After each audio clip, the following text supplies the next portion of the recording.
আমরা নানাভাবে মত প্রকাশ করি, কথা বলে, লিখে, ছবি এঁকে, গান গেয়ে আরও অনেক উপায়ে আমরা মনের ভাব প্রকাশ করতে পারি। কার্টুন, ব্যঙ্গচিত্র ও পোস্টার এরকম কয়েকটি মাধ্যম। এগুলো নির্মল হাসির উপাদান হতে পারে, আবার হাসির মাধ্যমে সমাজের নানা অসঙ্গতিয়া প্রকাশ করা যায়। শুধু তাই নয়, অন্যায় অত্যাচারের বিরুদ্ধে প্রতিবাদ করতেও কার্টুন, ব্যঙ্গচিত্র ও পোস্টার ব্যবহার করা হয়। পৃথিবীর কোনো দেশে যখন বড় আন্দোলন হয়, তখন চিত্রশিল্পীরা কার্টুন, ব্যঙ্গচিত্র ও পোস্টার আঁকার মাধ্যমে আন্দোলনে অংশগ্রহণ করেন। এগুলোকে বলা যায় রাজনৈতিক কার্টুন, ব্যঙ্গচিত্র বা পোস্টার। এগুলো আন্দোলনে শক্তি যোগায় এবং মানুষকে আরও উজ্জীবিত করে। অন্যান্য দেশের মতো বাংলাদেশেও অনেক বড় বড় আন্দোলন সংগ্রাম হয়েছে, গণ অভ্যুত্থান হয়েছে। নানা শ্রেণী পেশা আর মতের মানুষ নেমে এসেছে রাস্তায়।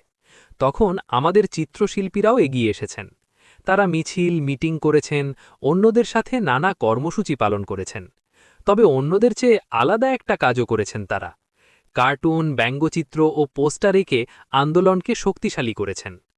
একটা কার্টুনের ছোট্ট ছবিতে প্রতিবাদের বা বিদ্রোহের যে প্রকাশ ঘটে, অনেক সময় হাজার কথায় তা প্রকাশ করা যায় না। অনেক সময় কার্টুন, ব্যঙ্গচিত্র বা পোস্টারের ছবি আন্দোলনের প্রতীক হয়ে ওঠে। বহু মানুষ তাতে মনের ভাষা খুঁজে পায়।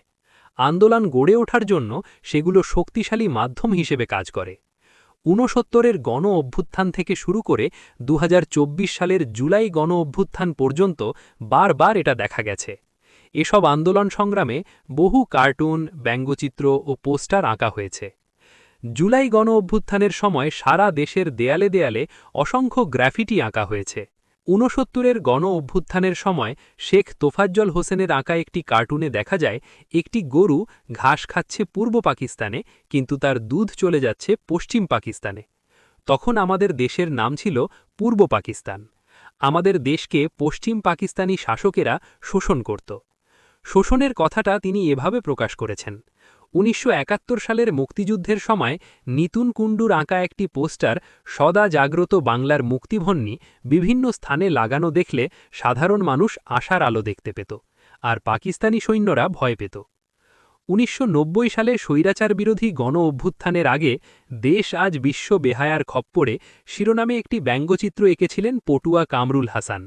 সেটা তখন সারা দেশে ছড়িয়ে পড়েছিল। একটি ছবি আর একটিমাত্র বাক্য দেশের মানুষের জন্য অসাধারণ প্রেরণার উৎস হয়ে উঠেছিল। গণবিরোধী শাসকেরা কার্টুন আঁকার জন্য অনেক সময় শিল্পীদের নির্যাতন করে, জেলখানায় বন্দী করে রাখে, এমনকি হত্যাও করে। এই সব ভয়ভীতি উপেক্ষা করেও অনেক চিত্রশিল্পী ছবি আর কার্টুন আঁকেন। জুলাই গণ অভ্যুত্থানের আগে একটি কার্টুনের শিরোনাম লিখেছিলেন বলে লেখক মুশতাক আহমেদকে জেলখানায় নির্যাতন করে হত্যা করা হয়েছিল। গণ অভ্যুত্থানের সময় চিত্রশিল্পী দেবাশিস চক্রবর্তী অনেক কার্টুন ও পোস্টার এঁকেছেন। এগুলো গণ অভ্যুত্থানের প্রেরণার উৎস হয়ে থাকবে। তবে ২০২৪ সালের অভ্যুত্থানে নাম না জানা শিল্পীরাই সবচেয়ে বেশি কার্টুন আর ব্যঙ্গচিত্র এঁকেছেন। আন্দোলন চলার সময়ে এঁকেছেন, আন্দোলনের পরেও এঁকেছেন। সবচেয়ে বেশি এঁকেছেন সারা দেশের দেয়ালে। এগুলোকে গ্রাফিটি বলা হয়। এর পাশাপাশি শিল্পীরা বিপুল ব্যঙ্গচিত্র আর মিম প্রচার করেছেন সামাজিক যোগাযোগ মাধ্যমে। স্বৈরশাসক সবার মুখ বন্ধ করে দিয়েছিল, কিন্তু কার্টুন, ব্যঙ্গচিত্র আর পোস্টার, মিমের মধ্য দিয়ে তার বিরুদ্ধে কথা বলা সম্ভব হয়েছিল। সারা দেশের দেয়াল জুড়ে আঁকা অসংখ্য গ্রাফিটি হয়ে উঠেছিল প্রতিবাদের ভাষা। তাই আমাদের মনে রাখতে হবে, অন্যায়ের প্রতিবাদ শুধু লিখে বা কথা বলে নয়, ছবি এঁকে, গান গেয়ে, এমনকি নৃত্য করেও করা যায়। এদেশের মানুষ যুগে যুগে নানা আন্দোলন সংগ্রামে এমন প্রতিবাদ করেছেন। এইসব কার্টুন, ব্যঙ্গচিত্র ও পোস্টার তাই আমাদের ইতিহাসের সম্পদ।